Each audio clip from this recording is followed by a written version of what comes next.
Have you ever wondered what separates true worth from the glittering illusion of wealth? What happens when the person everyone dismisses as a failure is the one holding the winning ticket? At a lavish engagement party in Greenwich, Connecticut, under a canopy of fairy lights and the judgmental stares of high society, Elara Vance watched as her father and her new fiancé publicly humiliated her ex-husband, Liam Callahan. They called him a broke, dusty carpenter, a man with splinters under his fingernails and not a dollar to his name. The laughter echoed as Liam walked away, the final nail hammered into the coffin of their shared past. But what they didn't know, what no one could have possibly imagined, is that less than 24 hours later, that same broke carpenter would quietly and irrevocably become one of the wealthiest men in the country. This is the story of what happened next. The air at the Meadowood Country Club shimmered thick with the scent of money-blooming hydrangeas and expensive perfume. It was the kind of late summer evening in Connecticut that magazines write about: a sky bruised with violet and gold, the soft clinking of champagne flutes, a constant, delicate applause for the life Elara Vance had so carefully constructed. Her engagement party was by all accounts a triumph. Her father, Richard Sterling, a man who had clawed his way from middle management to a corner office overlooking Manhattan, stood beaming his hand proprietorially on the shoulder of her fiancé, Chadwick Chad Kensington III. Chad was everything Richard had ever wanted for his daughter. His family wasn't just wealthy, they were Kensingtons. Their name was etched onto university libraries and museum wings. Chad himself was a vision of effortless privilege, his blonde hair perfectly coiffed, a Patek Philippe watch gleaming on his wrist as he regaled a captivated audience with a story about summering in the Hamptons. Elara smoothed down the silk of her custom-made dress, a pale silver that caught the light. She felt a familiar pang of anxiety tighten in her chest, a feeling she'd learned to suppress. This was it. This was the pinnacle. She had done it. She had traded up just as her father had always advised. She had left behind the quiet, uncertain life she'd shared with Liam Callahan. Liam. The thought of his name was like a stone in her shoe, a small, persistent irritation. Their life together felt like a black and white film compared to the vibrant technicolor of her world with Chad. Liam's world was one of sawdust-worn flannel shirts and the smell of wood varnish. He was a furniture maker, an artist who spoke of grain patterns and dovetail joints with a passion she once found endearing, but had grown to see as a quaint and ultimately unprofitable eccentricity. They had divorced 6 months ago. The proceedings had been swift and brutal, orchestrated by her father's legal team. Liam hadn't fought it. He had simply signed the papers, his face etched with a quiet sadness that had infuriated her. Why wasn't he angry? Why didn't he fight for her? It was as if he was accepting the narrative her father had spun, that he wasn't good enough, that he couldn't provide the life Elara deserved. "Darling, you're a million miles away," Chad said, his arm snaking around her waist. He kissed her temple, a gesture that felt more performative than affectionate. "Thinking about the honeymoon in Bora Bora." She forced a brilliant smile. "Of course, I can't wait." It was then that she saw him, standing near the grand entrance to the terrace, looking utterly and tragically out of place, was Liam.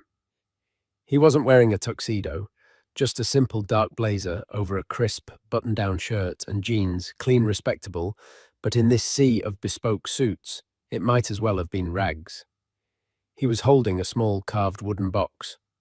A knot of dread formed in Elara's stomach.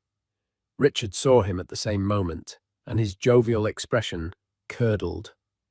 "What in God's name is he doing here?" he hissed, loud enough for those nearby to turn.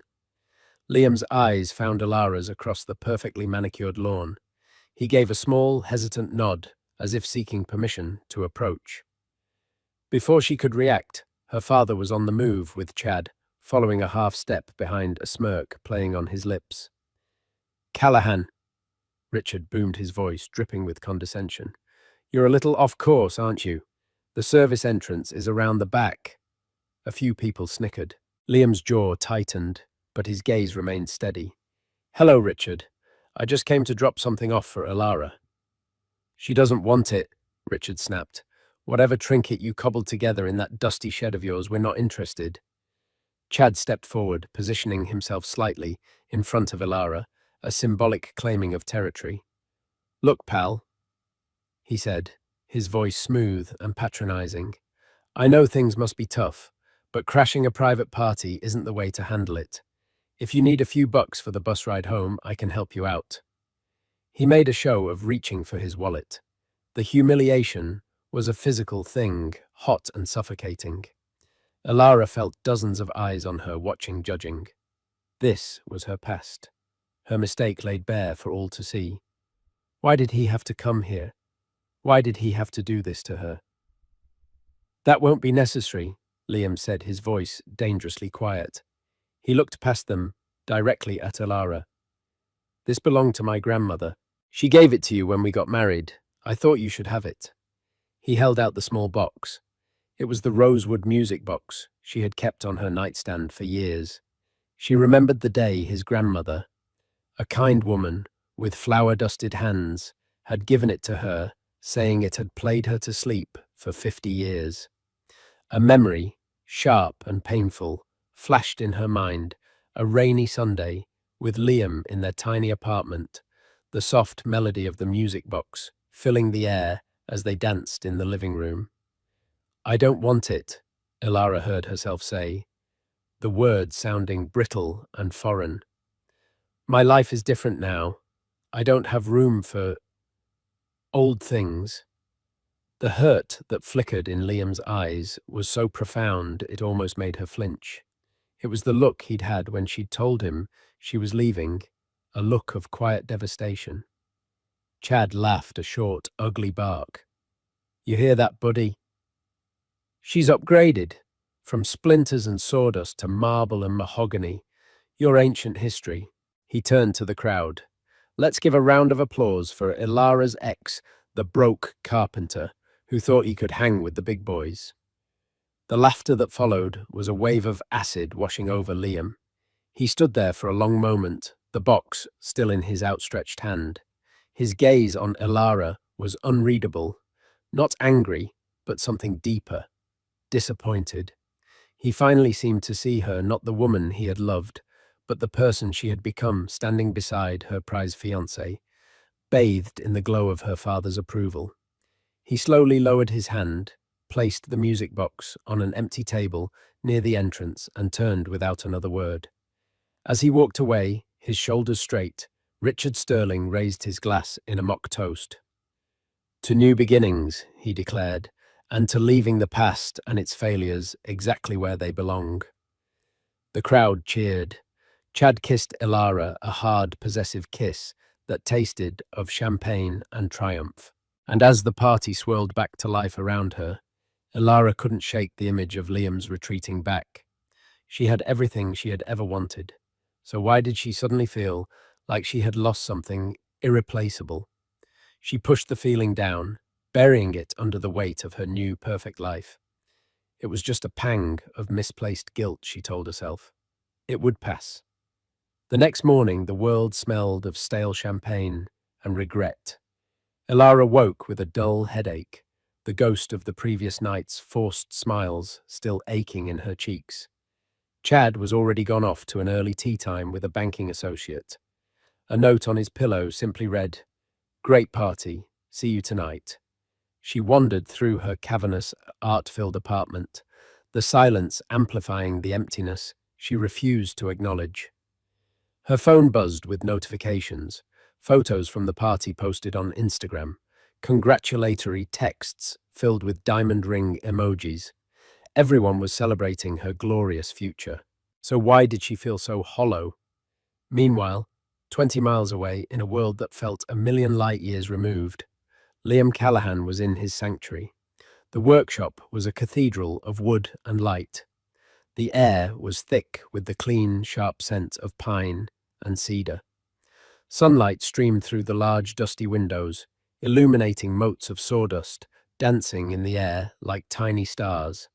Here there was no judgment. There was only the honest truth of the wood in his hands. He was working on a rocking chair, shaping the headrest from a single piece of reclaimed oak. His movements were fluid, economical, the result of years of devotion to his craft. The rhythmic scrape of his handplane was a form of meditation, a way to sand down the rough edges of his own thoughts. Last night had been a fool's errand. He knew that now. He'd gone to the party, not to cause a scene, but to perform a final quiet ritual of letting go. Giving back the music box felt like closing a chapter, a return of something that no longer belonged to him. He hadn't anticipated the public crucifixion. The venom in Richard's voice, the smug cruelty on Chad's face, and worst of all, the cold dismissal in Alara's eyes. That was the cut that went deepest. The woman he had loved, who had shared his dreams in their small, cramped apartment, had looked at him like he was a stranger, a piece of garbage to be swept away. A sharp rap on the workshop's large sliding door startled him. He rarely got visitors, especially not on a Saturday morning. Wiping his hands on a rag, he pulled the heavy door open. Standing on the gravel driveway was a woman who looked as out of place as he had at the country club. She was in her late 60s, dressed in a severe but impeccably tailored grey suit. She held a leather briefcase, and her expression was one of polite, unshakable neutrality. Behind her, a black town car, a Lincoln Continental, idled silently, its polished surface reflecting the rustic chaos of his workshop. "Mr. Liam Callahan?" she asked. Her voice was crisp, professional. "Yes. Can I help you?" "My name is Evelyn Hayes. I am a senior partner with the law firm of Hayes Cromwell and Sterling. I was your grandfather's attorney." Liam froze. He hadn't spoken to his grandfather, Arthur Callahan, in over a decade. The old man was a titan, a legend in the world of manufacturing and real estate, a man carved from granite and ambition. He was also the reason Liam had walked away from a life of immense privilege. Is everything okay?" Liam asked, a strange knot tightening in his gut. Ms. Hayes's expression softened almost imperceptibly. "I am very sorry to have to inform you of this, Mr. Callahan. Your grandfather passed away peacefully in his sleep late last night." The news didn't hit Liam like a wave, but like a slow, creeping flood. Grief, sharp and complicated, mingled with years of unresolved anger and regret. Their falling out had been monumental. Arthur had wanted Liam to join the family empire, to learn the art of the deal, to become a predator in a suit. Liam, drawn to the quiet integrity of working with his hands, had refused. He had chosen a different path, and in Arthur's all-or-nothing world, that was the ultimate betrayal. "You can build your little wooden toys," Arthur had roared in their final conversation, "but don't you dare come asking for a single damn penny. From this day forward, you are no grandson of mine." And he had kept his word. For 10 years, there had been nothing. Silence. "I see," Liam said, his voice hoarse.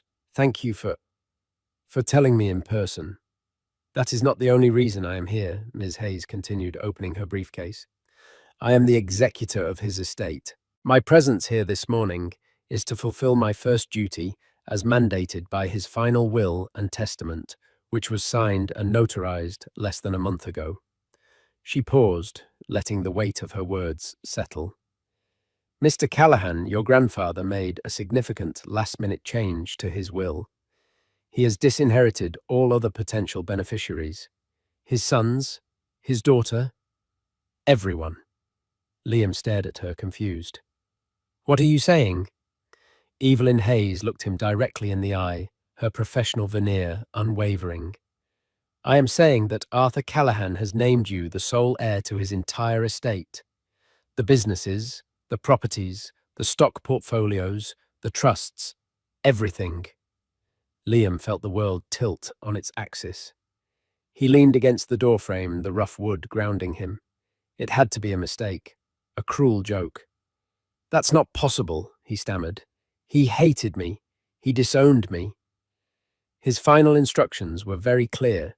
Ms. Hayes said calmly. She pulled out a thick envelope sealed with wax. This is a personal letter he left for you to be delivered with the news. The official reading of the will is scheduled for Monday, but he was insistent that you be informed immediately and privately. She handed him the envelope. His name was written on the front in his grandfather's unmistakable, aggressive script. We have made a preliminary valuation of the liquid and tangible assets. She went on, her tone matter of fact, as if she were discussing the weather. While the numbers will fluctuate with the market, a conservative estimate of the net worth of the estate you are inheriting is approximately $9.7 billion. Billion. The word hung in the air, an impossible, absurd sound amidst the scent of sawdust and wood glue. $9.7 billion. Last night, he'd been mocked for not having enough money for a bus ticket. Today he could buy the bus company.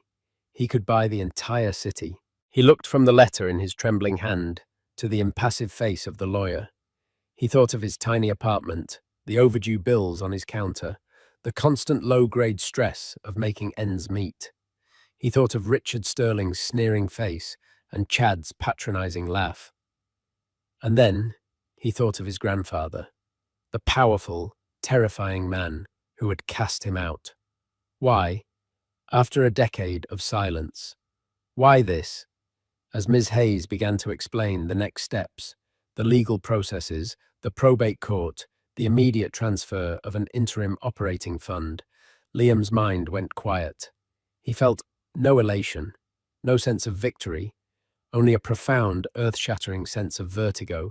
His life, the simple, honest life he had fought so hard to build, had just been demolished.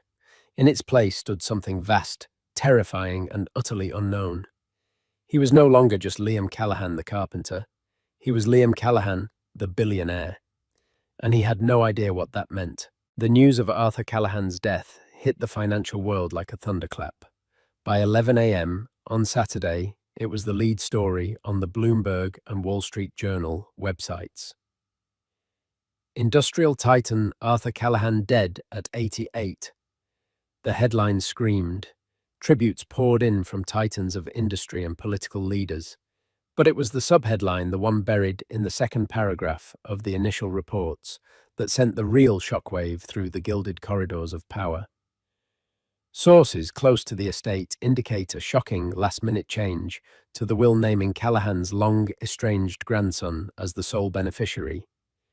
In Greenwich, Richard Sterling's was on the back nine of the Meadowood course when his phone started buzzing incessantly. Annoyed, he pulled it from his golf bag. It was a market alert from his private wealth manager. He opened it, read the headline, and felt the blood drain from his face. Arthur Callahan is dead, he said to his golfing partners, a trio of hedge fund managers. Damn, one of them said, removing his cap. End of an era. The man was a legend. Built an empire from nothing. Richard didn't hear him.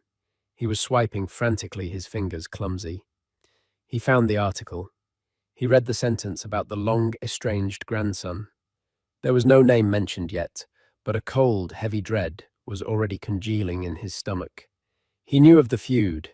Everyone in their circle knew Arthur had a grandson who'd gone native, throwing away a golden ticket to play with wood chips. He made a call. His contact at a private equity firm that had dealings with Callahan Industries confirmed the rumor. It's true, Richard. The whole thing. They're saying the kid's name is Liam. Liam Callahan. Can you believe it? Arthur cut out his own sons for this carpenter. The word carpenter landed like a punch. Richard ended the call, his hand shaking. He looked out at the pristine green, the perfect, orderly world he had built for himself and his daughter, and felt a tremor of pure, unadulterated panic. The broke loser he had personally humiliated less than 12 hours ago. The man whose life he had helped dismantle. That man was now, for all intents and purposes, a king who held a personal, deeply felt grudge against him. The power dynamic had not just shifted, it had been inverted with the force of a tectonic plate. He abandoned his game and sped home, his mind racing. Ilara. He had to get to Ilara. Ilara was in the middle of a session with her wedding planner, debating the merits of Casablanca lilies versus orchids when her father burst into her apartment, his face pale and beaded with sweat. "Turn off the TV," he said, his voice tight. "No, wait, turn it on. Turn on CNBC. Dad, what's wrong? You look like you've seen a ghost."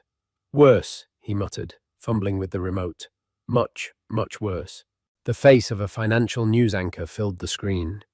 An absolutely stunning development in one of America's great industrial dynasties. Arthur Callahan, who passed away last night, has left his entire multi-billion-dollar fortune to a single heir, his grandson, Liam Callahan. The wedding planner gasped. Elara just stared, her mind struggling to connect the name to the image on the screen. They showed a photo of Liam, an old one, from a college article about a student arts program. He looked so young, so full of the quiet idealism she had once loved. "Liam," she whispered. "My Liam." "He's not your Liam anymore," Richard roared, pacing the room like a caged animal. "He's the man we publicly eviscerated last night. The man we called broke. Do you have any idea what you've done?" The accusation hung in the air. What you've done, as if she were the one who had mocked him, who had orchestrated the entire cruel spectacle. The room started to spin. The scent of the flower samples on the table suddenly seemed cloying, nauseating. Billionaire. The word didn't compute. Liam, who used to patch his work boots with duct tape. Liam, who considered a splurge to be buying a rare piece of burl wood. Liam, who she had left because he couldn't give her a life like this, a life of security and status. The security she thought she had with Chad suddenly felt like a sandcastle in the path of a tsunami. Her phone rang. It was Chad. "Lara, baby, are you seeing this?" His voice was high-pitched, strained. The usual suave confidence was gone, replaced by a frantic energy. "Is this some kind of sick joke? The carpenter. Your ex. It's real, Chad. My father just told me." There was a pause on the line, filled with the sound of frantic typing. "His company, Callahan Industries. They hold a majority stake in the investment firm that backs my father's real estate fund. A majority stake." The implication was clear. Liam wasn't just some rich stranger. He was now indirectly Chad's father's boss. He held the strings to the Kensington family's financial puppet show. "Oh, my God," Elara breathed. "We have to fix this," Chad said, his voice dropping to a conspiratorial whisper. "You have to fix this. Call him. Tell him it was all a misunderstanding. Your father was just drunk, blowing off steam. You know guy talk. You were just overwhelmed. Apologize. Apologize." The memory of her own cold words from last night replayed in her mind. "I don't have room for old things." The look on his face. She felt a wave of nausea, so intense she had to sit down. It wasn't just regret she was feeling, it was a profound, soul-deep sickness. The choice she had made, which had seemed so logical and necessary, so celebrated and correct, was suddenly revealed to be the single greatest miscalculation of her entire life. She had traded a diamond for a shard of glass, and she hadn't even realized it until the whole world was watching. "Elara, are you listening to me?" Chad's voice was sharp, impatient. "Call him, now. We need to get ahead of this before he decides to pull the plug on my family's entire portfolio for fun." She hung up the phone, her hand trembling. Her father was still pacing, muttering about contracts and exposure. The wedding planner was quietly packing her things, sensing the shift in the atmosphere. The beautiful, perfect future Elara had so carefully curated was fracturing before her very eyes, and in the center of the wreckage stood Liam, the quiet, gentle man she had thrown away, now more powerful than she could have ever imagined. Monday morning arrived grey and foreboding. The offices of Hayes Cromwell and Sterling were a fortress of mahogany leather and hushed reverence for old money. Liam, dressed in the only suit he owned, one he'd bought for his wedding, felt like an imposter. The silence in the boardroom was thick with tension. He sat at the head of the impossibly long table, with Evelyn Hayes to his right. Across from him sat the rest of the Callahan clan, his two uncles Robert and Marcus, and his aunt Eleanor. Their faces were masks of controlled fury and disbelief. They had barely acknowledged him, their eyes flicking over him as if he were a particularly distasteful piece of furniture. They had been summoned like him, but under far different circumstances. They were here to witness their own disinheritance. Evelyn Hayes cleared her throat, and the room fell silent. "We are gathered for the reading of the last will and testament of Arthur Williamson Callahan." She began, her voice resonating in the quiet room. "I will dispense with the usual legal preamble and proceed to the primary articles of disposition." She read through a list of minor bequests, donations to museums, a trust for his long-serving household staff. Then she reached the core of the document. "To my sons, Robert and Marcus, and my daughter, Eleanor." She read, her eyes not leaving the page. "I leave the sum of $1 each. You were born with my name, but not my grit. You saw your inheritance as a birthright, a finish line you didn't have to run towards. You became soft, waiting for the fruits of my labor to fall into your laps. You have learned nothing of value, and so I leave you with nothing of value." A collective gasp went through the room. Robert the eldest slammed his hand on the table. "This is a farce." The old man was senile. "We'll contest this, Evelyn. I swear to God." "I assure you, Mr. Callahan," Evelyn said coolly, "your father was of perfectly sound mind. He underwent a full psychiatric evaluation at my insistence the day before signing. His reasoning is documented extensively." She turned a page. "Now regarding the residue of the estate." She continued reading, the legalese flowing like a river. It described the vast and complex architecture of the Callahan Empire, the manufacturing plants, the global logistics network, the real estate holdings, the labyrinthine stock portfolio.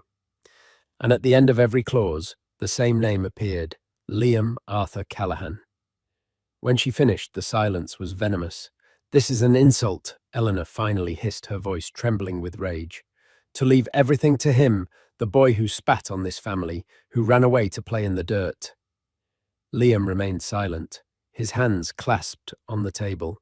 He felt their hatred a palpable force. "My instructions are not yet complete," Evelyn said, cutting them off. She looked directly at Liam. "Arthur attached a personal codicil, a set of conditions that you, Liam, must adhere to. He called it the Moral Compass Clause." This piqued everyone's interest. The disinherited siblings leaned forward, a flicker of hope in their eyes. A loophole, a way he could fail. "First," Evelyn read from a separate handwritten page, "you are prohibited from liquidating any of the core assets of Callahan Industries for a period of 10 years. You may not sell the company he built." Liam nodded. He had no intention of doing so. "Second, you are required to establish and personally oversee a new charitable foundation. The Callahan Legacy Foundation capitalized with an initial endowment of $500 million. Its mission is to support vocational training, arts education, and small-scale artisanal businesses across the country." A small, genuine smile touched Liam's lips for the first time. It was as if his grandfather had looked into his soul. He wasn't just giving him money, he was giving him a purpose that aligned with his own values. "Third," Evelyn continued, her voice taking on a more serious tone, "there is a sealed-off wing in the main Callahan manufacturing plant, Workshop 7. It was your great-grandfather's original workshop where this company began. It has been locked for 50 years. Your grandfather's instruction is that you and you alone are to open it. Inside you will find what he called the true family fortune. You are to use what you find there as your guide." This was a twist no one expected. A mystery. His uncles scoffed. A treasure hunt. The old man really had lost his mind. "And finally," Evelyn said, pausing for effect, "the most crucial condition. Arthur stipulated that you are forbidden from entering into any personal, romantic, or financial partnership with Alara Vance, formerly Callahan Sterling, or any member of the Sterling family. Any such entanglement will immediately void the will, and the entire estate will be dissolved, and its assets donated to a list of pre-selected international charities. The room fell completely silent. Liam stared at her, stunned. It wasn't a suggestion. It was a binding legal firewall.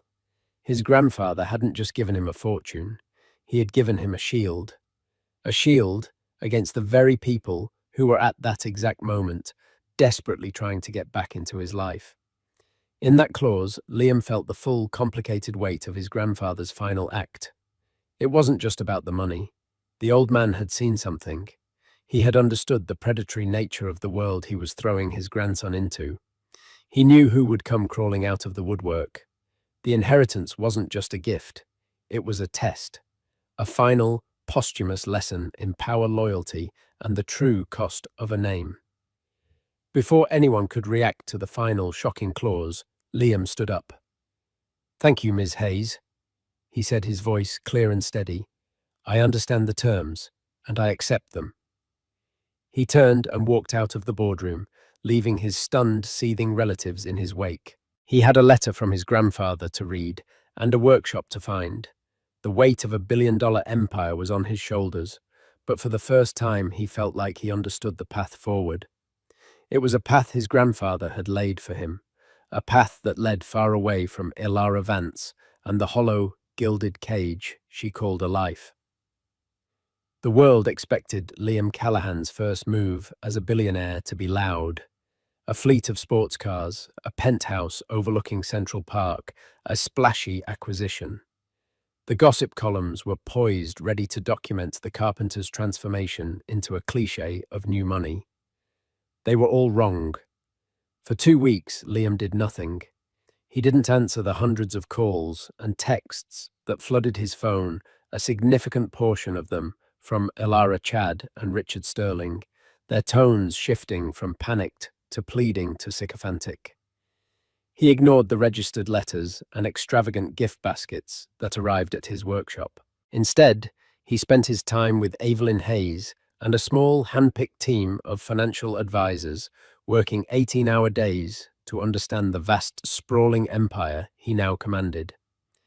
He learned about supply chains, market caps, and fiduciary duties.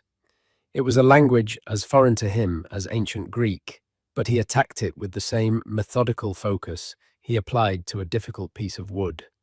During this time, he finally read his grandfather's letter. It was not an apology, but an explanation. "Liam," it began, "if you are reading this, then I am gone and you are a very rich man. Do not mistake this for forgiveness. I was and remain furious that you rejected the life I planned for you. But I was also a fool. I spent 50 years building an empire of steel and concrete, only to realize in my final years that it was hollow. I had surrounded myself with yes-men and parasites, including my own children. They have my name, but you have my spirit. The spirit of my father, a man who built this company with his hands, not with leverage buyouts. I watched you from afar, son.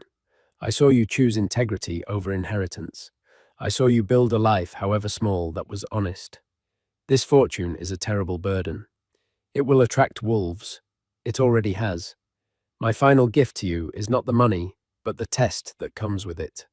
Do not become me. Become the man I should have been. Start with Workshop 7. The key is in this envelope."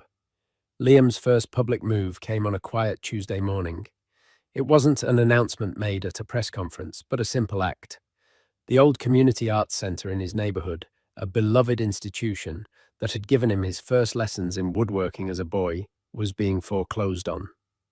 The building was set to be demolished to make way for luxury condos. The community had been fighting it for months, but they were outmatched and outfunded. Without any fanfare, a newly formed legal entity, the Artisans Holding Group, purchased the building outright for 3 times its market value, settling all the center's debts. The holding group then granted the community center a 100-year lease for the symbolic price of $1 per year. Furthermore, it announced a $5 million grant for renovations and programming expansion. It took the local news less than a day to trace the holding group back to Liam Callahan. The story was the polar opposite of what everyone expected. "Billionaire carpenter saves community arts center," the headlines read. It was a small act, a drop in the ocean of his wealth, but it sent a clear message. Liam Callahan was not going to play by the established rules of the ultra-rich. The news reached Ilara as she was sitting with Chad in a sterile, white-on-white restaurant, picking at a $50 salad. Her phone buzzed with the news alert. She read it, and a complicated emotion, part admiration, part searing regret, twisted in her gut. That was the Liam she remembered, the quiet, kind man who fixed a neighbor's broken chair for free, who volunteered to teach kids how to build birdhouses. Wealth hadn't corrupted him, it had amplified him. "Can you believe this guy?" Chad scoffed, reading the same alert. "What a waste. $5 million on some rundown daycare for starving artists. He could have leveraged that into a $30 million return in the Cayman Islands." He shook his head, a look of genuine disgust on his face. "He's a fool. He has no idea how to handle real money." Ilara looked at Chad, at his perfectly manicured nails, his talk of leverage and tax havens, and felt a profound sense of alienation. She remembered Liam explaining the beauty of a mortise and tenon joint, how two pieces of wood could be joined to be stronger than one. Chad's world was about taking things apart, about finding loopholes, about exploiting weaknesses. Liam's was about building things that last. Later that day, her resolve hardened by desperation. She called him again. For weeks, her calls had gone straight to a full voicemail box. This time, to her shock, he answered. "Hello." His voice was the same, yet different. Deeper, more tired, but with an undercurrent of authority she'd never heard before. "Liam, it's Ilara." Silence. I saw what you did with the art center.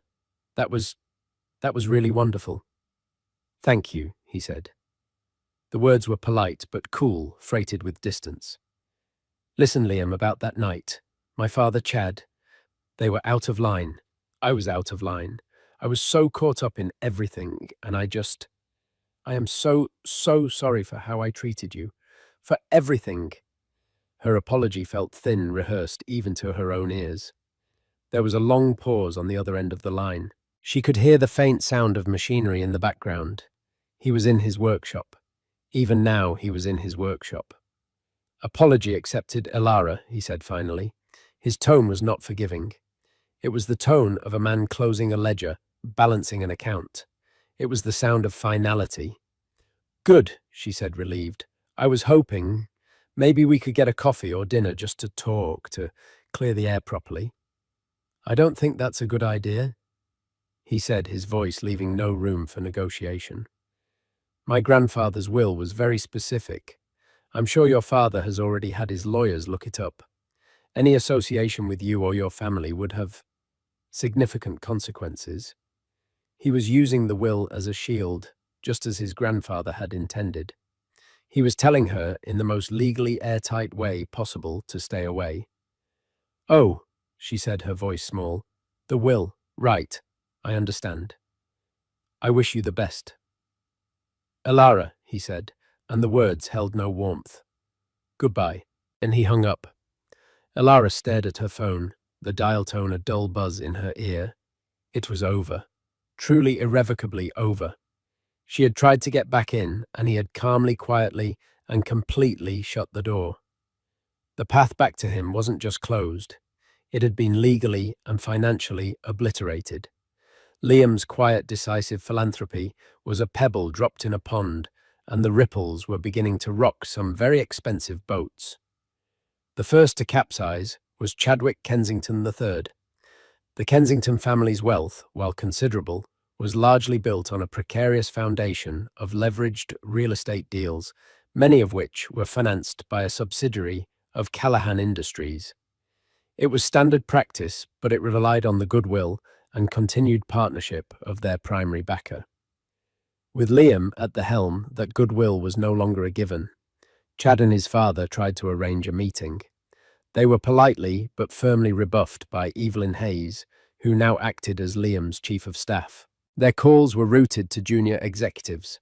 Their proposals for new ventures were subjected to a level of scrutiny they had never faced before and were ultimately rejected for being over-leveraged and insufficiently collateralized. The message was clear, the free ride was over. The pressure began to expose the cracks in Chad's perfect facade. He became irritable constantly on his phone, snapping at waiters and valets. The effortless charm that had so captivated Alara was replaced by a sour, anxious arrogance.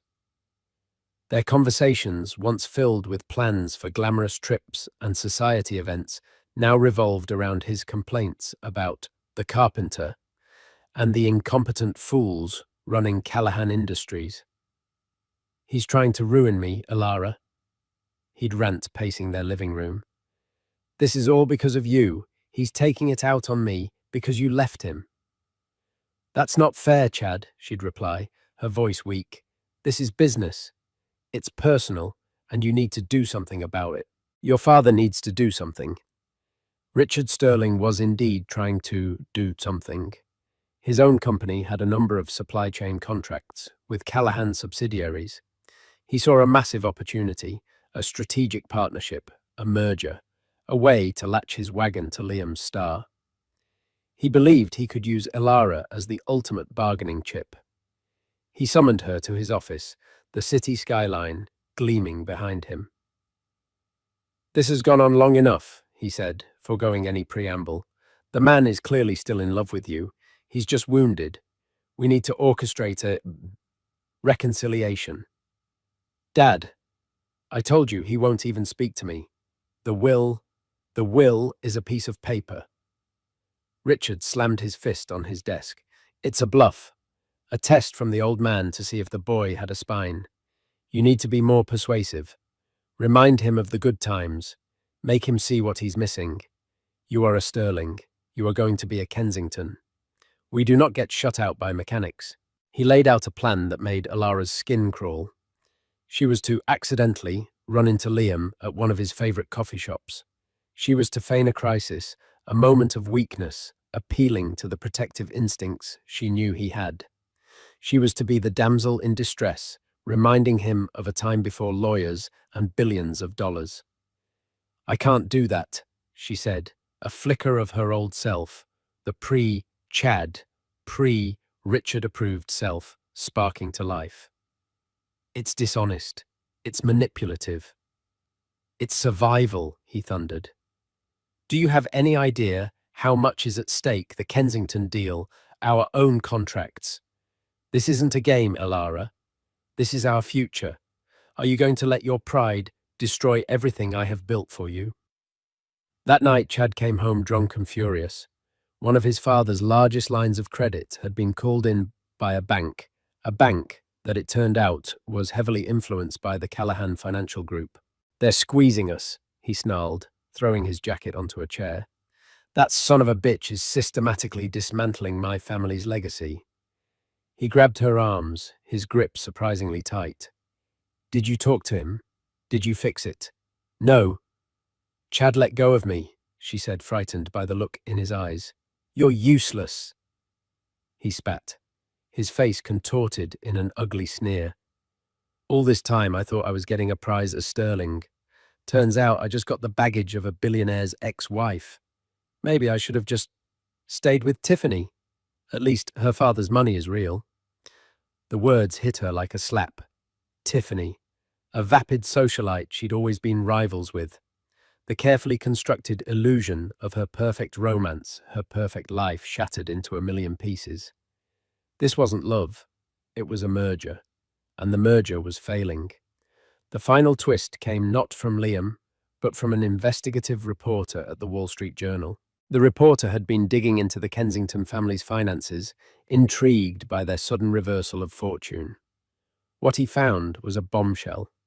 For years, Chadwick Kensington III and his father had been running a sophisticated shell game, using inflated property valuations and fraudulent paperwork to secure loans far beyond their actual worth. They weren't just over-leveraged, they were committing bank fraud. The Callahan Industries review process hadn't been malicious. It had simply been the first time anyone had bothered to look closely enough. The story broke on a Friday. By noon, the SEC had launched a formal investigation. By 5 o'clock, Chad's assets were frozen. Elara was at home when he called. "It's over," he said, his voice a hollow whisper. "They know everything. My lawyers say I'm looking at jail time." There was a pause. "Don't try to contact me." He hung up. She stood in the silent, opulent apartment, a monument to a fraudulent life, and felt nothing but a cold, terrifying emptiness. Her father, implicated in some of the side deals, was facing his own legal firestorm. Her engagement was a fraud. Her father's empire was crumbling. Everything she had chosen, everything she had sacrificed Liam for, was built on a foundation of lies. She was completely, utterly alone, and she knew with a certainty that chilled her to the bone that Liam had probably known all along. He hadn't sought revenge. He hadn't attacked them. He had simply stepped back and allowed the tide of their own deceit to pull them under. He hadn't destroyed their world. He had simply held up a mirror and it had shattered on its own. With the noise of the Kensingtons and the Sterlings fading into a din of legal battles and public disgrace, Liam finally turned his attention to the mystery his grandfather had left him, Workshop 7. He drove to the main Callahan manufacturing plant, a sprawling complex of brick and steel on the outskirts of the city. He bypassed the modern glass and steel executive building and went to the oldest part of the facility, a section that hadn't been used in decades. He found the door marked with a faded, painted number 7. It was secured with a heavy, old-fashioned padlock. The key from his grandfather's letter, a heavy piece of brass, slid into the lock and turned with a satisfying clunk. The door groaned open, revealing a space lost in time.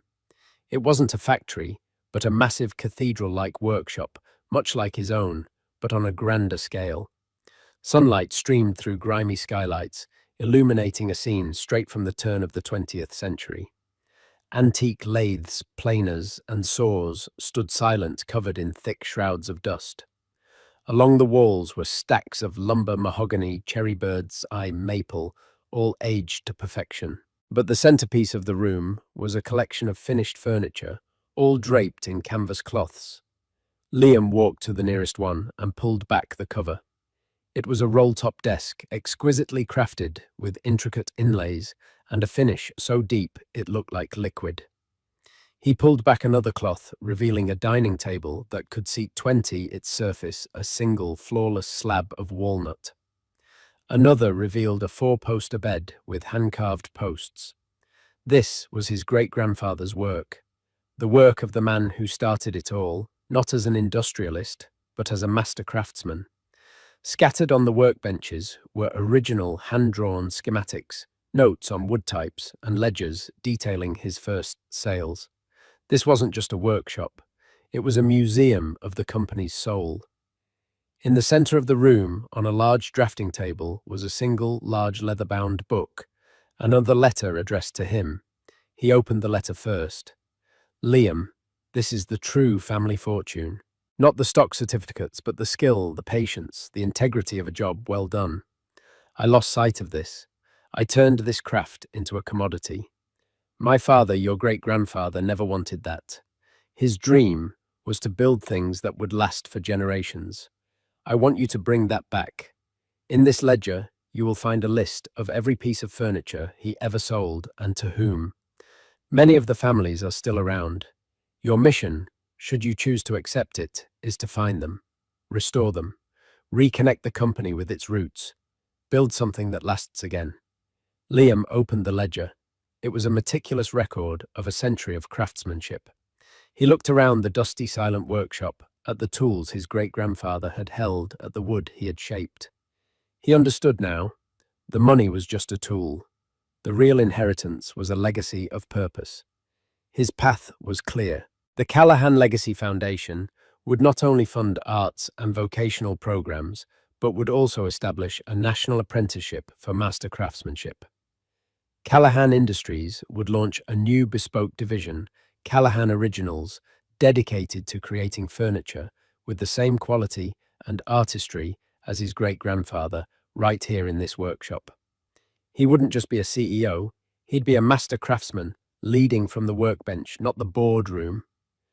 A few months later, a letter arrived at Ilara's new, much smaller apartment. She was working now as a gallery assistant, slowly rebuilding a life on her own terms. Her father's legal troubles had cost them everything. The letter had no return address, but she recognized the simple, clean stationery. It was a legal document. Liam, through an anonymous trust, had settled the remaining debts tied to her name from her marriage to Chad, freeing her from a mountain of legal and financial burdens she had no way of paying. There was no personal note, no explanation. It was a quiet, final act of grace, not of love, not of forgiveness, but of closure. A severing of the last tie that bound them. Tears welled in her eyes. They weren't tears of regret for the lost fortune, but of grief for the good man she had so carelessly thrown away. She finally understood. Liam's worth had never been measured in dollars. It had been in his character, his integrity, his quiet strength. And in the end, that was a fortune she could never get back. The final scene of this story takes place not in a boardroom, but back in Liam's original workshop. He is there with his old friend Sophia Rossi, the cafe owner who had been his steadfast support through everything. They are leaning over a new design, a child's crib, a commission for a local family. He is explaining the joinery, his hands tracing the lines on the paper.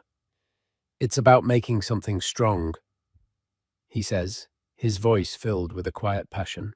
"Something that can be passed down, something real." Sophia smiles at him, a genuine, uncomplicated smile. "You're a good man, Liam Callahan." He looks up, and in the sawdust-filled, sunlit air, he smiles back. He is surrounded by the comforting scent of wood.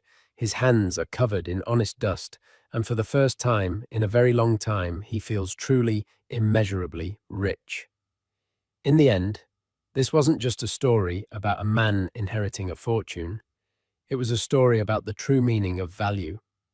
Liam Callahan was called broke when he had everything that mattered: integrity, passion, and a kind heart.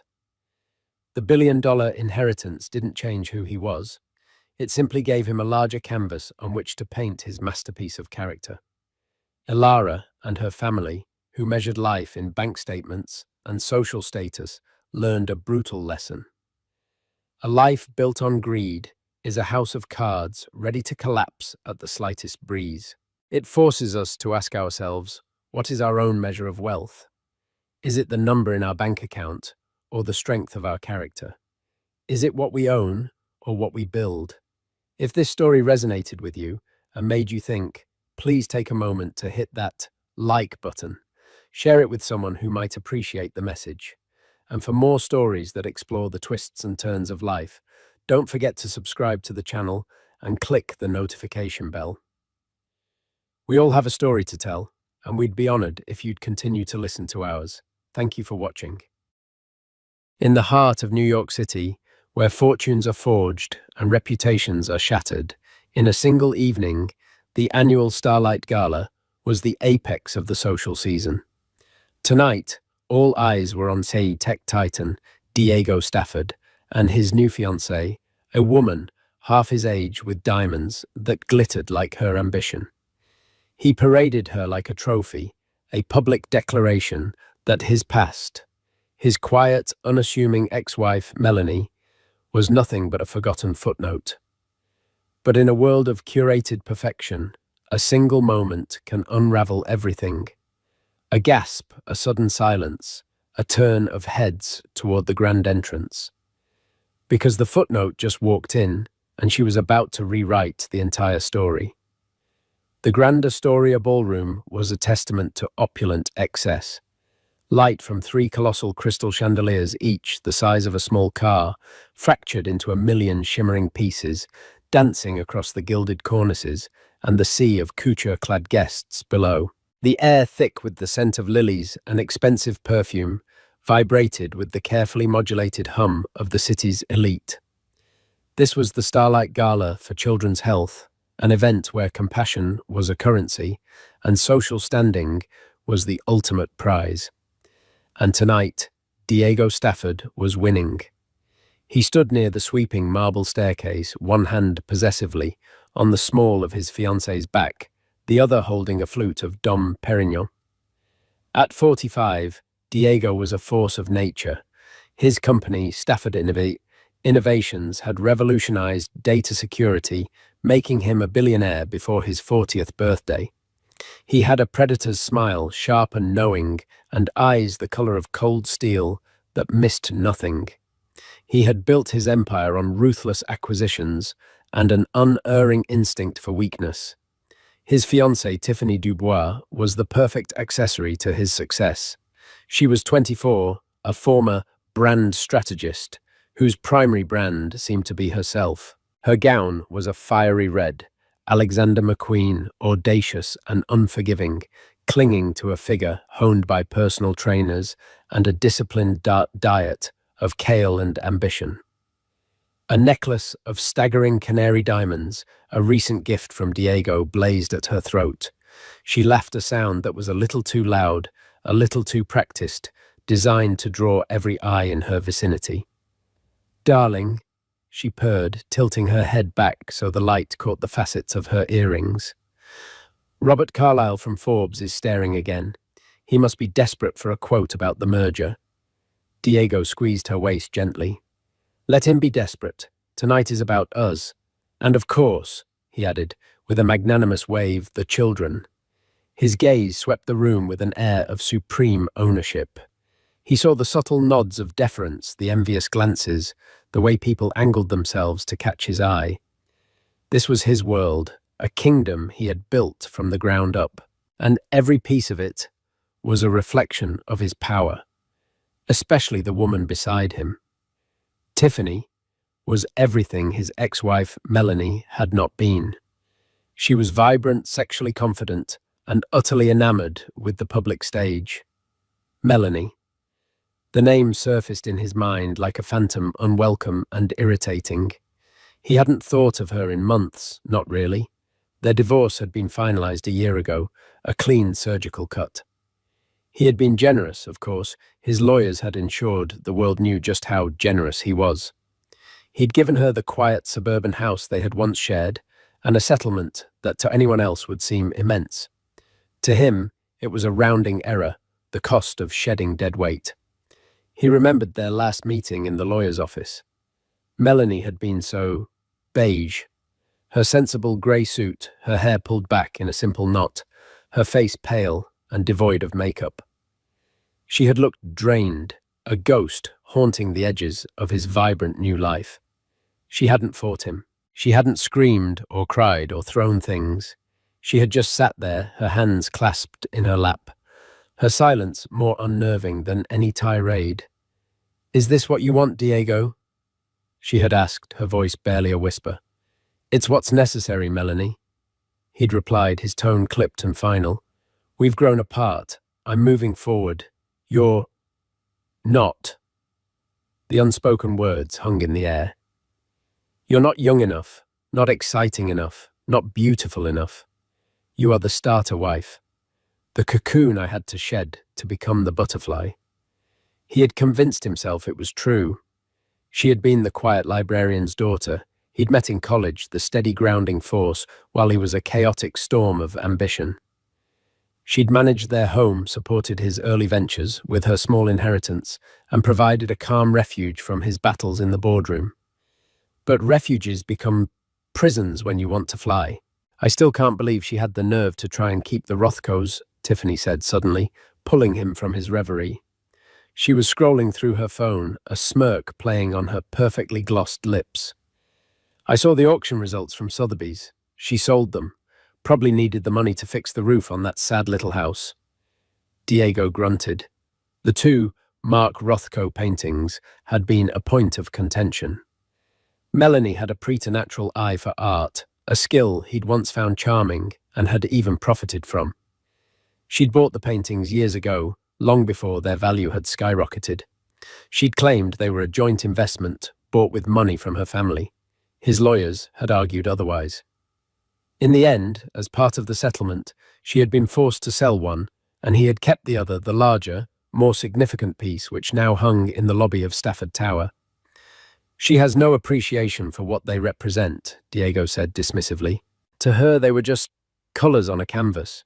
To me, they represent vision, the foresight to acquire a masterpiece.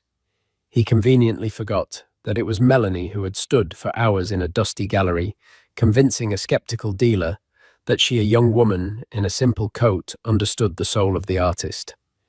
The orchestra began to play a soft waltz. A few couples drifted onto the dance floor. The atmosphere was one of serene, self-congratulatory elegance. Diego felt a surge of triumph.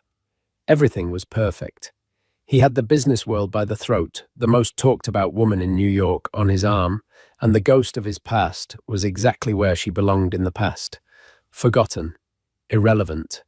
It was precisely at that moment, when his satisfaction was at its absolute peak, that the low hum of the ballroom began to change. It started not as a sound, but as a feeling, a subtle shift in the room's energy. A few conversations near the grand entrance faltered. Heads turned not with casual interest, but with a sharp, unified focus. The movement rippled inward, a wave of silent inquiry spreading through the crowd. Tiffany noticed it first. "What is it? Did a celebrity arrive?" she asked, craning her neck. Diego followed her gaze. A pathway was parting in the crowd, a silent corridor being carved through the sea of tuxedos and ball gowns. The guests weren't just looking, they were staring. Jaws were slack. Champagne flutes were held, forgotten halfway to lips.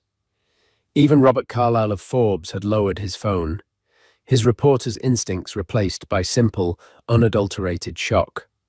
And then he saw her. For a disorienting second, his brain refused to process the image. It was like seeing a character from a black and white film suddenly appear in vibrant, blinding technicolor. The woman standing at the top of the stairs was tall, poised, her posture radiating a calm authority that seemed to command the very air around her. Her hair, which he remembered as a simple brown, was now a rich, deep chestnut, styled in elegant waves that cascaded over one shoulder. Her face was luminous, her features sculpted by a subtle, masterful hand, highlighting the high cheekbones and intelligent eyes he'd once claimed to love. But it was the gown that was causing the collective paralysis. It wasn't just a dress. It was a work of art, a cascade of midnight blue silk organza and hand-embroidered platinum thread that seemed to have captured a piece of the cosmos. Thousands of tiny, meticulously placed diamonds and sapphires glittered within its folds, not with the gaudy fire of Tiffany's necklace, but with the deep, mysterious twinkle of a distant nebula. The gown flowed from a structured, corseted bodice down to a sweeping train that pooled on the marble floor like liquid moonlight. It was a garment that spoke not of expense, but of legacy. It was breathtaking. It was magnificent. It was Diego's mind calculated with the speed of a stock market algorithm, astronomically expensive. And the woman wearing it, the woman who was now descending the staircase with the unhurried grace of a queen, was his ex-wife, Melanie Price. The silence that had fallen over the Grand Astoria ballroom was profound. It was a heavy-weighted quiet, thick with shock and disbelief. The orchestra, sensing the seismic shift in the room's atmosphere, trailed off mid-note, the last violin string seeming to hang in the air like a question mark. All the power, all the attention, all the ambient energy that had been orbiting Diego and Tiffany just moments before had now been captured by a new, irresistible gravitational force at the top of the stairs. Melanie descended. She didn't hurry. Each step was deliberate, poised, her hand gliding lightly along the polished marble balustrade. Her expression was serene, a subtle, almost imperceptible smile playing on her lips. It wasn't a smile of triumph or malice. It was one of quiet confidence of a woman perfectly at ease in her own skin, in her own power. She wasn't looking at Diego. Her gaze was directed forward, scanning the room with a calm, appraising look, as if she were merely a guest arriving at a party where she knew she belonged. The gown was the epicenter of the spectacle. Whispers finally began to break the silence, starting in the back and rippling forward like a gathering storm. "My God, is that a Devereaux?" a woman with a Chanel tweed jacket hissed to her companion. "I thought he stopped designing." "Julian Devereaux." "No, it can't be. He hasn't done a private commission in 20 years. Look at the embroidery, the starlight pattern. That's his signature. That's not a dress, that's a museum piece." Julian Devereaux was a name whispered, with the reverence usually reserved for deities or ghosts. The legendary couturier had been the darling of royalty and old money dynasties before abruptly retiring at the peak of his fame, disgusted by the commercialism of modern fashion. He lived in monastic seclusion in a Scottish castle, rumoured to occasionally create a piece for his own artistic satisfaction, pieces that were never sold, only gifted or vaulted away.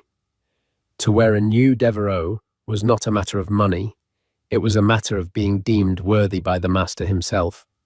And this gown was unmistakably new, a celestial masterpiece that made every other designer piece in the room look like a cheap imitation.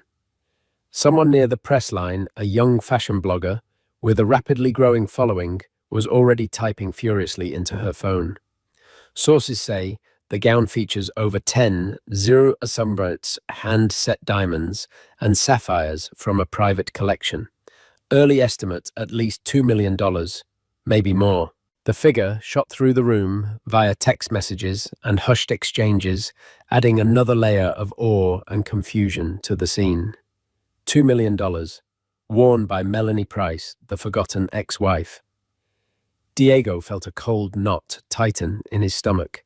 It was a feeling he despised, a feeling he hadn't experienced in years, the loss of control. He watched her, and it was like looking at a stranger.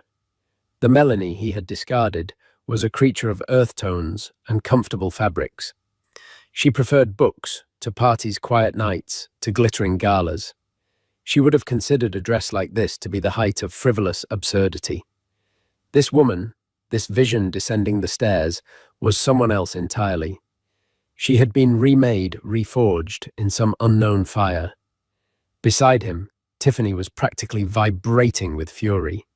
Her perfectly made-up face was a mask of incandescent rage, her knuckles white as she gripped her clutch. "What is she doing here?" she spat, her voice a venomous whisper. "And what in God's name is she wearing? Did she blow her entire settlement on a single dress? How pathetic." But the words rang hollow even to Diego. This wasn't pathetic. It was a declaration of war. A silent, elegant, devastatingly effective coup. Melanie hadn't screamed or thrown a tantrum. She had simply arrived, and in doing so, had made Tiffany's ostentatious diamonds and fiery red dress look cheap and desperate. She had stolen the spotlight without saying a single word. As Melanie reached the bottom of the staircase, a collective breath was released. She paused, and for the first time, her eyes swept over to where Diego and Tiffany stood. There was no flicker of pain, no hint of longing. There was only a cool, detached recognition, the kind one might give to a piece of furniture that had been rearranged. Her gaze lingered on him for a barest second before moving to Tiffany, taking in the McQueen dress and the canary diamonds with an almost clinical lack of interest. Then she gave a small, polite nod, a gesture of distant civility, and turned away. The spell was broken. The room erupted into a cacophony of excited chatter. People were no longer looking at Diego. They were looking at Melanie, trying to catch her eye, trying to understand the impossible transformation. The city's most influential figures, men and women Diego had spent years cultivating, were now gravitating toward his ex-wife. He watched in disbelief as Michael Beaumont, the elderly patriarch of a real estate dynasty, a man famously impervious to social climbing, moved to greet her. He bowed his head slightly, a gesture of old-world respect. "Mrs. Price," Beaumont said, his voice carrying in the relative quiet around them. "An unexpected pleasure. You look magnificent." "Mr. Beaumont," Melanie replied, her voice the same one Diego remembered, yet imbued with a new timbre of confidence. "Thank you. It's for a wonderful cause. She was a natural. She moved through this crowd with an easy grace, fielding compliments with humility and engaging in conversation with an intelligence that was drawing people in. She spoke to a curator from the MoMA about the nuances of post-war expressionism. She discussed philanthropic strategy with the chairwoman of the gala, demonstrating an encyclopedic knowledge of the charity's work. Diego felt a flush of heat crawl up his neck.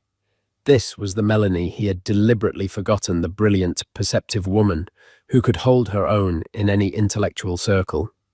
He had buried that memory under a narrative of her being plain and uninteresting because it suited him. He had wanted a beautiful ornament, not an intellectual equal. Now her brilliance, which he had once found stifling, was on full display, and the world was captivated. "Do something," Tiffany hissed, digging her nails into his arm. "She's making a fool of us. Go over there. Put her in her place." Diego knew it was a terrible idea. Confronting her now, while she was the center of this magnetic pull, would make him look petty and weak.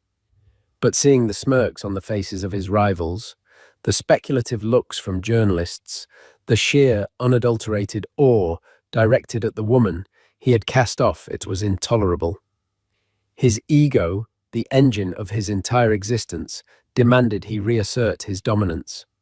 He straightened his bow tie, plastered his predator's smile back on his face, and began to move toward her, Tiffany trailing in his wake like a furious shadow.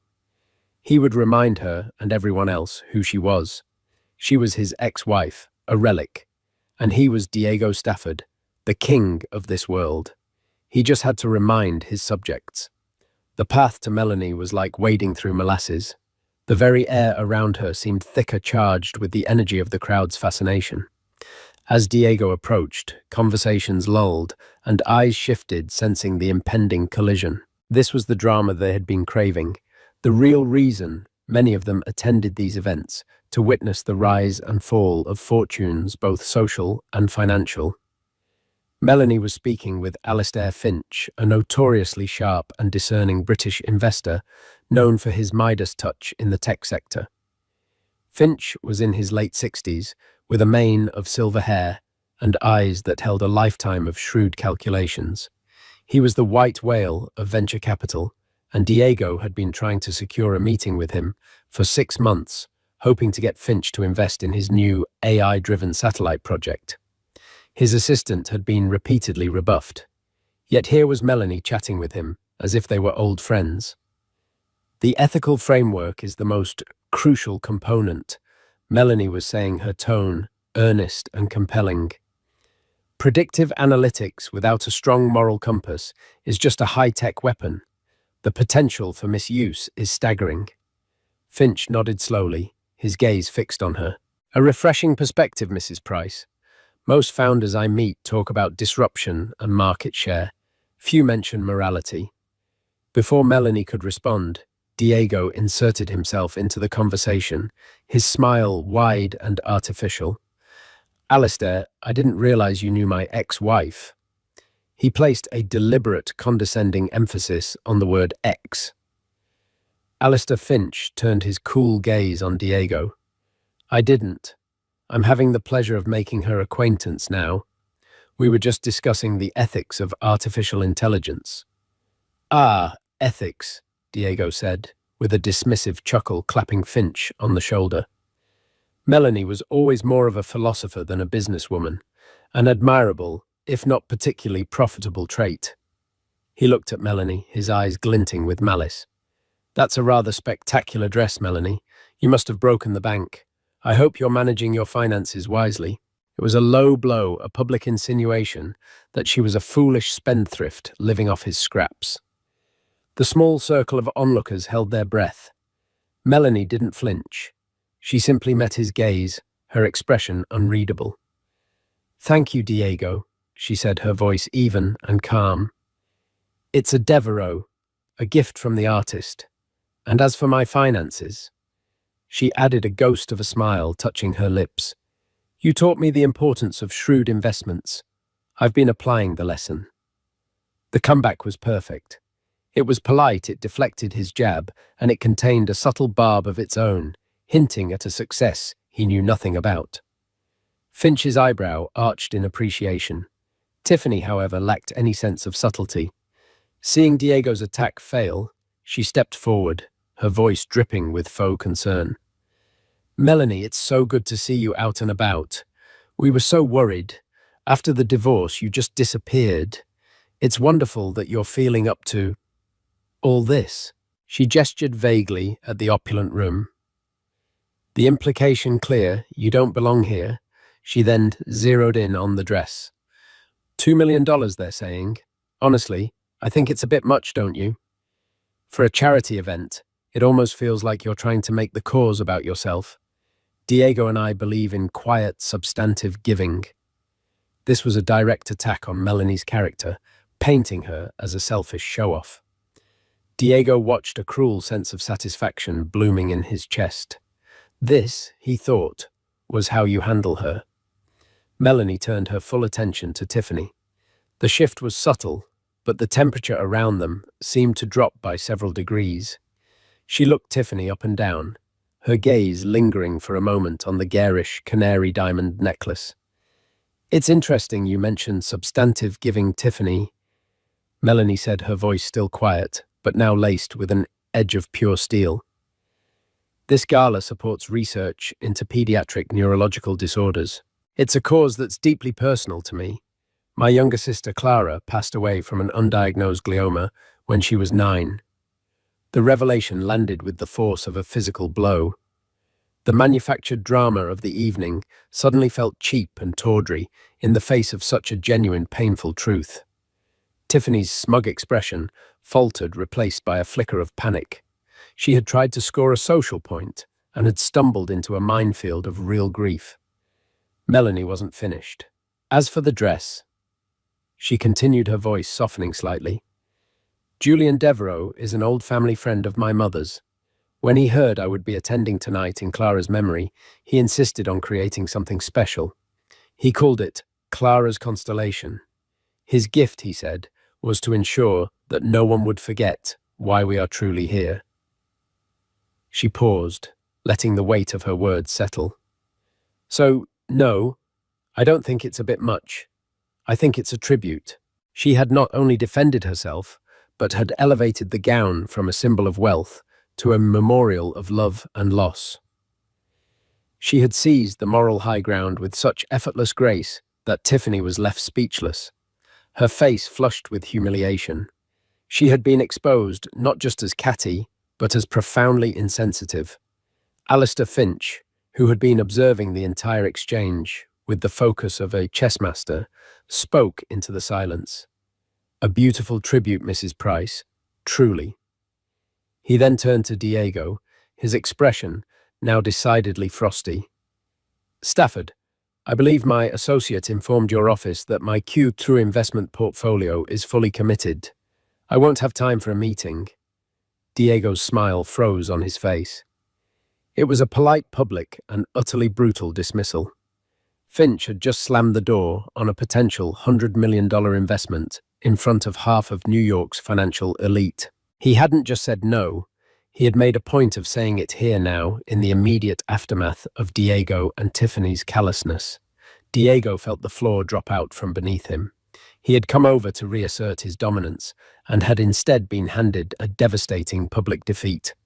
He looked at Melanie, who was now graciously accepting a glass of water from a passing waiter, her composure absolute. There was a dangerous depth in her eyes he'd never seen before, or perhaps had simply refused to acknowledge. He had believed he'd shed his quiet, unassuming wife. But the woman standing before him was not a ghost. She was a queen, and she had just with devastating precision captured his king. The game, he was beginning to realize, had only just begun. Reeling from Finch's public rebuke, Diego retreated to the periphery of the ballroom, dragging a seething Tiffany with him. He needed a drink, something stronger than champagne, and a moment to recalibrate. The carefully constructed narrative of his evening, of his life, was fracturing before his eyes. "This is your fault," Tiffany hissed, her voice low and shaky with rage. You were supposed to handle her. You let her walk all over you, all over us. Be quiet.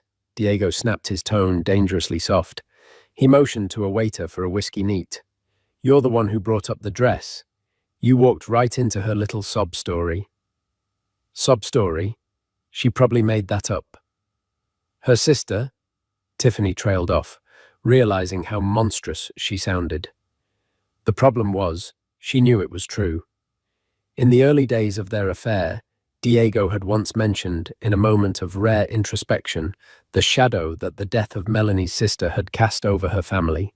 He had framed it as a source of her melancholy and risk aversion. Now Melanie had weaponized that same vulnerability, turning it into a shield of unimpeachable moral strength. Diego's mind was racing, trying to piece together the puzzle. The dress from a reclusive genius, the impossible poise, the instant rapport with a man like Alistair Finch. This wasn't a woman spending her alimony on a revenge dress. This was a calculated, strategic maneuver, and he had no idea what its objective was. The line she'd said to him echoed in his head. You taught me the importance of shrewd investments. I've been applying the lesson. What investments? He had made sure the settlement, while large, wouldn't allow her to play in his league. He'd seen to it that her assets were mostly tied up in trusts and low-yield bonds managed by a firm loyal to him. He had designed it to be a comfortable cage, not a launch pad. Had she found a loophole? Meanwhile, across the room, Melanie was not basking in her social victory. She was working. After her conversation with Finch, she had been approached by several other key figures, including the technology editor for the New York Times and a prominent bioethicist from Columbia University. Her conversation was no longer about art or memories. It was about the future. Alistair Finch, having extricated himself from another conversation, made his way back to her side. Mrs. Price, he began, his tone now, one of pure business. Your perspective on the ethical implementation of AI is not merely refreshing, it's vital. You speak with the authority of someone who is not just an observer. Forgive my directness, but what is it you do? Melanie met his directness with her own. Mr. Finch, after my divorce, I had two things in abundance: capital, from the sale of some assets, and time to think. I spent my life surrounded by beautiful things, mostly art. And I watched the art world become increasingly plagued by forgeries, uncertain provenance, and a lack of transparency that benefits criminals and cheats honest collectors. She paused, taking a sip of water. My background is in art history, but my passion became technology, specifically how to apply it to solve this problem. Diego, my ex-husband, always saw my interest in art as a quaint hobby. He never saw its potential as a data set. Finch was listening intently, his mind clearly working. A data set, the largest, most complex, and most valuable data set in human history, Melanie confirmed. Every brushstroke, every canvas weave, every pigment composition is a unique signature. For the past year, I have been quietly building a company. We've assembled a team of the world's top art historians, materials, scientists, and most importantly, machine learning engineers. We've developed a proprietary AI that can analyze a piece of art at a microscopic level and determine its authenticity with a 99.98% accuracy rate, cross-referencing it against a blockchain-secured ledger of provenance we are building. She finally named it. We call it Veritas Art. The name hung in the air between them. Veritas, Latin for truth. It was a brilliant, elegant name for a company designed to bring certainty to a world of smoke and mirrors. Finch's eyes, which had been shrewd, now lit up with the unmistakable spark of discovery. This was what he lived for. Not just another social media app or a marginal improvement in data storage, but a true paradigm shift. A company that could disrupt and dominate a multi-billion-dollar global market. You've kept this quiet, Finch stated, a hint of awe in his voice. No press, no funding rounds. We've been operating in stealth mode, funded entirely by my own capital, Melanie explained. I didn't want the hype and speculation that comes with venture funding until the technology was perfect. We're finalizing our beta phase now. We've already uncovered 3 masterpieces in private collections that were in fact sophisticated forgeries, saving our initial clients over $100 million. This was the masterstroke. She wasn't just a founder with an idea. She was a founder with a proven, functioning, and highly profitable product. She had used her own money, taken her own risks, and built her empire in silence, right under Diego's nose. The Rothko she had been forced to sell, he suddenly understood. She hadn't sold it for living expenses. She had sold it for seed money. She had liquidated one masterpiece to build a machine that could verify all of them. From his vantage point, Diego could see the intensity of the conversation between Melanie and Finch. He saw Finch nod a slow, deliberate gesture of profound agreement. He saw him hand Melanie his private business card, not the one his assistant gave out, but his personal one. It was the venture capital equivalent of a knighting. "I have a feeling, Miss Price," Finch said, his voice low but clear, "that Veritas Art is going to change the world.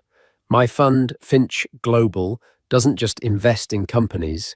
We invest in visionaries. I would be honored to be a part of your journey. My team will call yours on Monday. We will make you an offer that reflects the magnitude of what you've built." Diego felt a wave of nausea. He had been trying to get Finch's money for a speculative satellite project. Melanie had just secured it for a fully realized, world-changing company he never even knew existed. She hadn't just stolen his spotlight, she had stolen his future. He looked at his ex-wife, truly seeing her for the first time in a decade. The quiet, supportive partner he had called a philosopher had taken her passion, her intelligence, the very qualities he had belittled, and forged them into a weapon more powerful than any he possessed. He had built an empire of code and contracts. She had built an empire of truth and beauty. And at the biggest social event of the year, in front of everyone who mattered, she had just unveiled it. Not with a press release or a flashy presentation, but with a quiet conversation, all while wearing a $2 million gown that was nothing more than a beautiful distraction from her real power.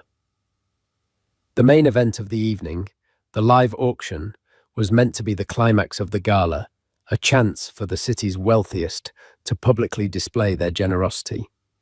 For Diego, it was now a desperate last stand. He had been humiliated socially and outmaneuvered in business. His only remaining card was wealth, raw and overwhelming. He planned to make the night's largest donation, a spectacular headline-grabbing figure that would reassert his dominance and reduce Melanie's triumph to a footnote. The auctioneer, a charismatic man with a rapid-fire delivery, worked the room, selling off luxury vacations, rare wines, and unique experiences. Diego sat with Tiffany at their front-row table, brooding. Tiffany was uncharacteristically quiet, scrolling furiously through her phone, her face tight with anxiety. The whispers about Melanie's tribute to her sister had made her a pariah for the moment. Every sympathetic glance thrown Melanie's way felt like an accusation against her. Finally, the grand finale item was announced. "And now, ladies and gentlemen, for our final lot of the evening," the auctioneer boomed. "A truly priceless opportunity, a private one-on-one design consultation, and dinner with the master himself, the legendary, the reclusive, Julian Devereaux." A collective gasp went through the room. Devereaux hadn't made a public appearance in 2 decades. This was an unprecedented, almost mythical prize. The auctioneer explained that Devereaux, moved by the gala's cause, had agreed to this one-time exception, with all proceeds going to the charity. Diego saw his opening. This was it. He would buy access to the man who had inadvertently become the symbol of his humiliation. He would own the connection. He would win. "We will start the bidding at $100,000, the auctioneer declared. Hands shot up immediately. 150, 200, 250,000. Diego let the amateurs play. He waited, letting the bidding climb past $500,000. When it slowed at 600,000, he raised his paddle. $1 million, he said, his voice ringing with authority. A hush fell over the room. It was an audacious, powerful bid designed to shut down all competition.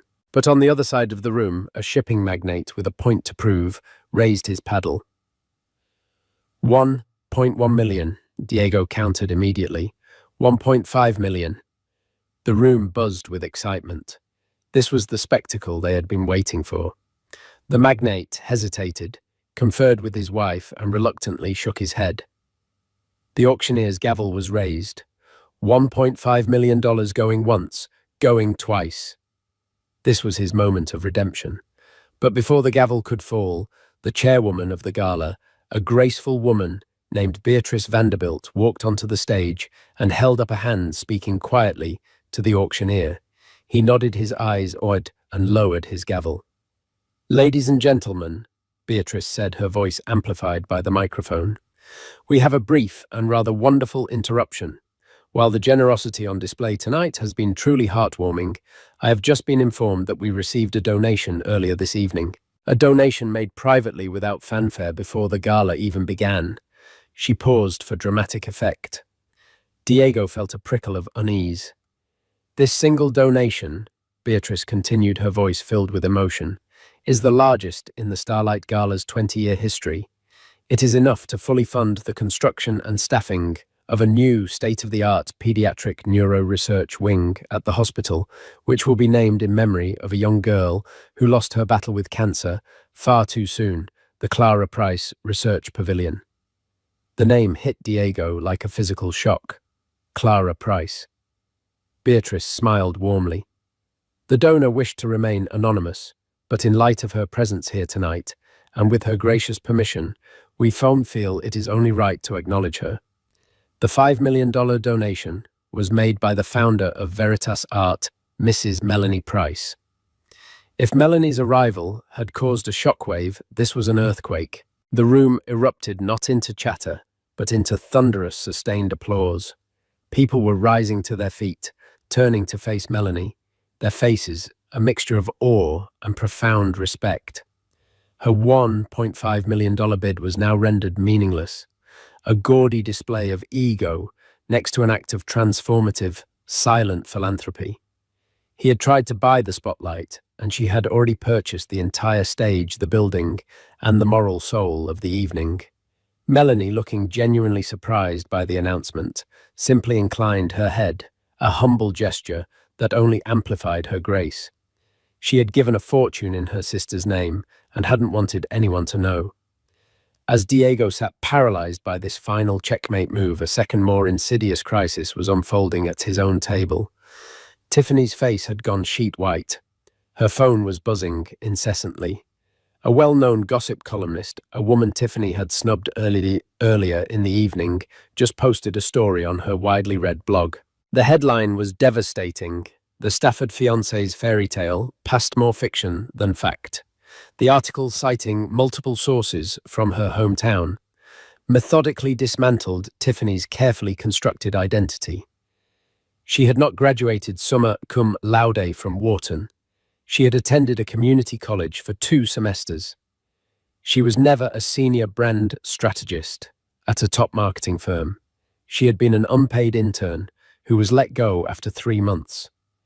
The story included quotes from former colleagues and even a screenshot of her old, unpolished LinkedIn profile before it was scrubbed and replaced with a fabricated history.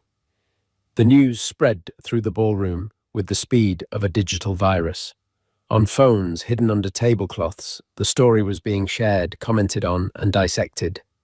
The whispers started again, but this time they were laced with ridicule. "Did you see the whole resume is fake? And he's a tech genius, and he couldn't even run a background check on his own fiancée. He traded in a woman who builds empires for one who builds fairy tales." The facade had not just cracked, it had shattered into a million pieces. Diego was sitting next to a fraud, a woman whose entire value was based on a lie. His judgment, his intelligence, his very perception, all of it was now called into question. He had paraded her as a symbol of his new, upgraded life, and she had just been exposed as a cheap counterfeit. The irony was so thick he could choke on it. He looked across the room at Melanie, now surrounded by admirers, Finch Beaumont, the gala chairwoman. She was bathed in a glow of authentic respect. Then he looked at Tiffany, who was staring at him, her eyes wide with terror and pleading. In that moment, Diego Stafford, the titan of industry, the king of his world, understood the full crushing weight of his defeat. He had lost everything that mattered tonight. The deal, the respect of his peers, his public image, and his own self-deception. He had thrown away a diamond and picked up a piece of glittering glass. The applause, a thunderous wave of validation for Melanie, finally crested and receded, leaving behind a silence at Diego's table that was more damning than any accusation. The air grew thick and heavy with what was unsaid. Around them, the ballroom was a hive of frantic, hushed communication. Phones glowed beneath tablecloths, their screens displaying the ruinous blog post. Glances sharp and fleeting, like thrown knives, cut across the room toward their table before quickly looking away. They were no longer guests. They were a spectacle of disgrace. Tiffany sat frozen, her face a kabuki mask of tragedy, the tears having carved pale channels through her expensive foundation. Her phone, which lay face up on the table, buzzed with a relentless, vicious rhythm. Each vibration a fresh wave of public scorn, another nail in the coffin of her fabricated life. "Diego," she whispered, her voice ragged. She reached for his hand, her touch tentative, desperate. "I can fix this. I'll release a statement. We can sue the columnist for libel. I can explain everything. It got out of hand. I just wanted to be good enough for you." Diego looked at her hand on his, then at her face. He felt nothing. No pity, no sympathy, not even the heat of betrayal. All he felt was a profound, chilling disgust. She was a flawed product, a defective asset. Her lie wasn't the crime. The crime was her incompetence in maintaining it. She had allowed the pristine image he had curated for himself to be contaminated by her cheap, clumsy past. He pulled his hand away slowly. "There is no we," he said, his voice flat and devoid of emotion, the finality of it more brutal than any shout. "You are a liability. I don't tolerate liabilities." He stood, the motion sharp and decisive. His chair scraped against the marble floor, a jarring, ugly sound in the suddenly quiet ballroom. He didn't offer her a hand. He didn't give her a backward glance. He simply turned and began his long walk toward the exit, leaving her to be swallowed by the silent judgment of the room. His stride was long and purposeful, his head held high in a defiant imitation of his usual arrogance. But it was a hollow performance. He could feel the weight of 1,000 eyes on him, could sense the smirks and whispers that followed in his wake. The journey across the ballroom floor was a gauntlet of his own making.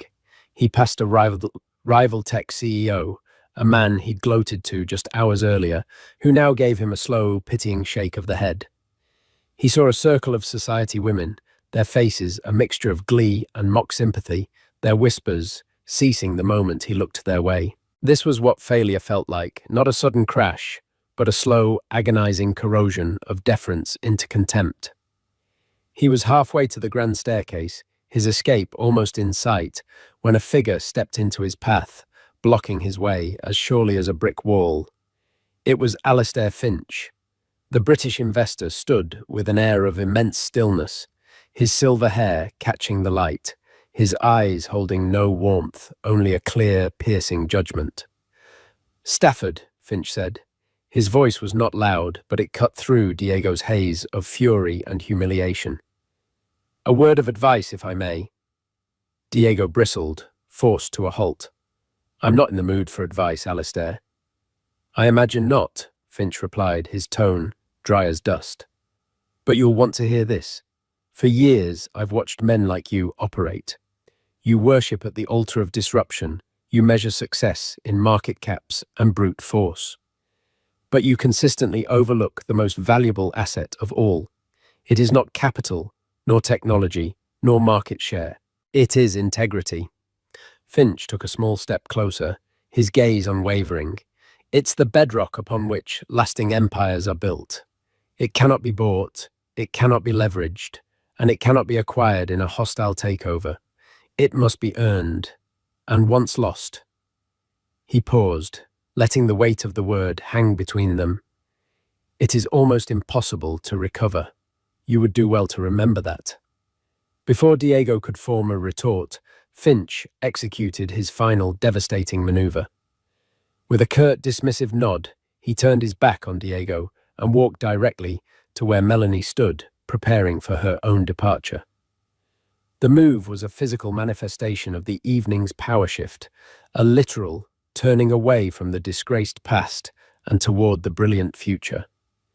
Diego stood rooted to the spot, watching as Finch, the man he had courted for months, approached his ex-wife with a reverence he had never been shown. "Mrs. Price," Finch said, his voice now warm with genuine admiration as he took her hand. "An absolute honor. My office will be in touch first thing Monday morning. I anticipate a very long and very profitable partnership." "Thank you, Alistair," Melanie replied, her voice the epitome of grace. "I look forward to it." The sight of it, the handshake, the mutual respect, the sealing of a deal that should have been his, was the final breaking point. The carefully controlled dam of his composure shattered. He had to understand. He pushed through a cluster of gawking guests, his movements clumsy with desperation, and confronted her at the base of the staircase. "Melanie." The name was a raw, guttural sound, torn from his throat. She turned to face him fully. She was no longer a ghost from his past, or a stranger in a beautiful gown.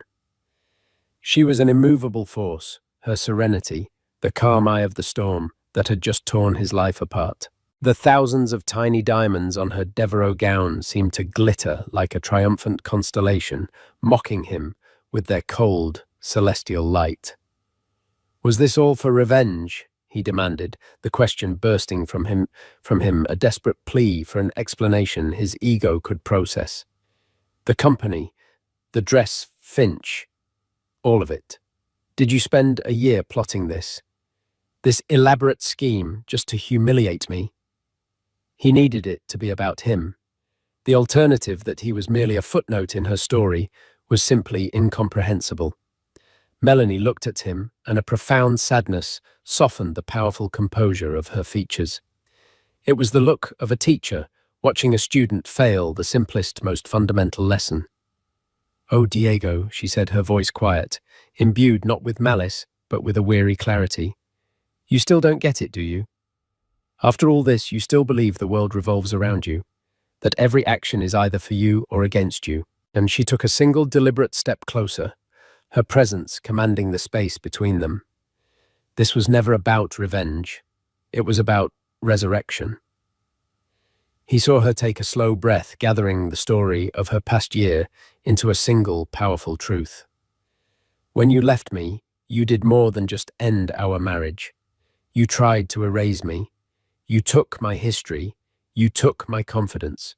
You took the voice that told me I had value outside of being your wife.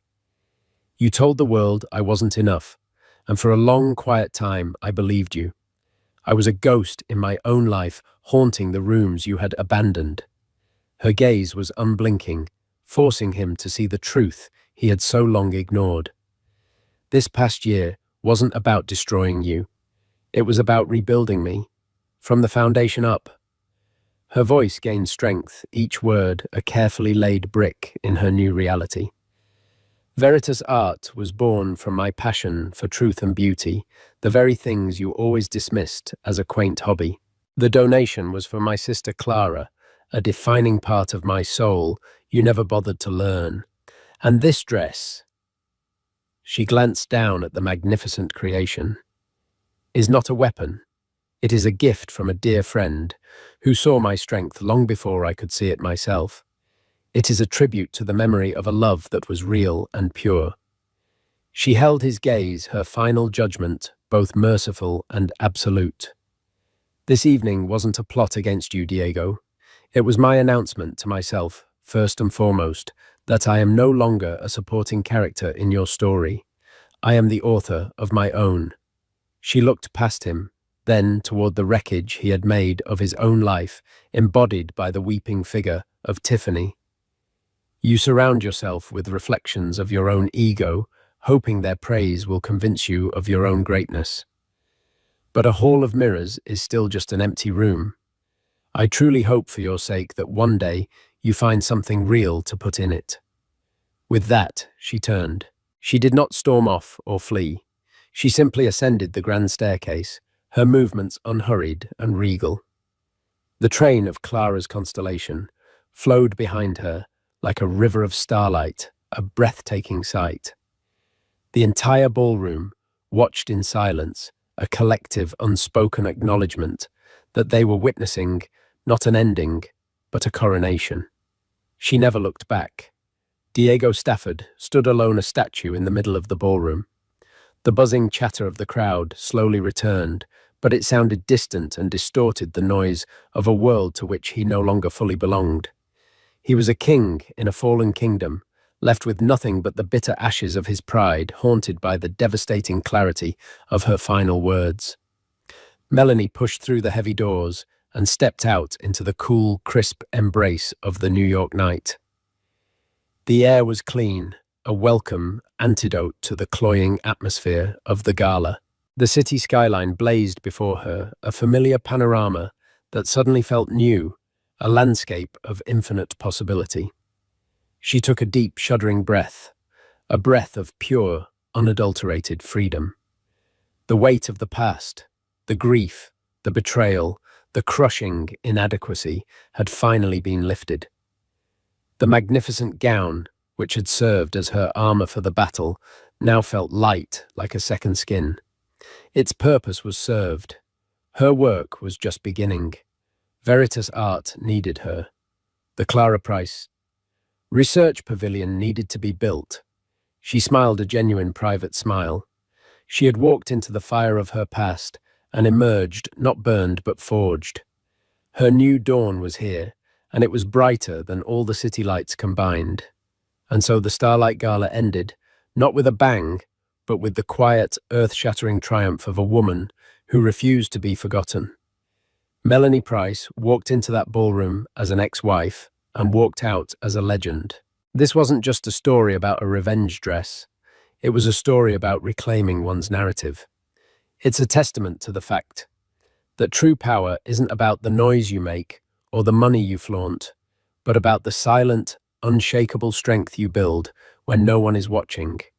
It's about turning your deepest pains into your greatest passions and realizing that your worth is never ever determined by the person who leaves you behind.